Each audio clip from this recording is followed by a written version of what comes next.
Double bedroom ఇళ్ల పంపిణీలో political dose double అయింది. మంత్రులతో నేరుగా పోరాటానికి దిగారు ఎమ్మెల్యే పాడి కౌశిక్ రెడ్డి. డబుల్ బెడ్రూమ్ ఇళ్లని బరాబర్ మేమే కట్టామంటూ వేదిక మీదే వాగ్వాదానికి దిగారు. ఇక ఇరు వర్గాలు రెచ్చిపోవడంతో హై వోల్టేజ్ క్రియేట్ అయిపోయింది. హన్మకొండ జిల్లా కమలాపూర్లో డబుల్ బెడ్రూమ్ ఇళ్ల పంపిణీ కోసం హైదరాబాద్ నుంచి మంత్రి పొంగులేటి శ్రీనివాసరెడ్డి, మంత్రి పొన్నం ప్రభాకర్ ఎమ్మెల్యే వెళ్లారు. స్థానిక ఎమ్మెల్యేగా పాడి కౌశిక్ రెడ్డి కూడా ఈ వేదికను పంచుకున్నారు. ఈ సందర్భంగా మంత్రులు వర్సెస్ ఎమ్మెల్యే కౌశిక్ రెడ్డి అన్నట్టుగా తీవ్ర వాగ్వాదం జరిగింది.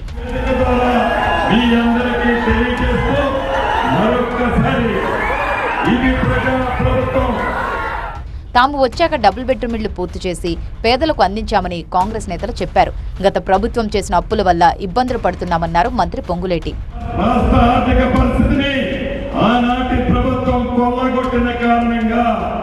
కొల్లగొట్టిన కారణంగా అనుకున్నన్ని ఇంకా పూర్తిగా ఇవ్వలేదు.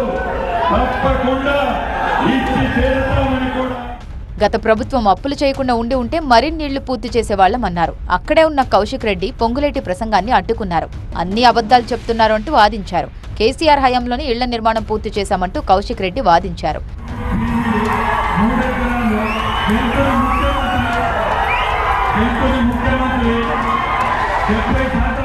స్టేజి మీద నేతలు వాదించుకుంటుంటే స్టేజి కింద ఇరు వర్గాల కార్యకర్తలు ఆగ్రహంతో ఊగిపోయారు. పోటాపోటీగా నినాదాలు చేశారు. స్టేజ్ మీదకు దూసుకువెళ్లే ప్రయత్నం చేయడంతో పోలీసులు అడ్డుకున్నారు.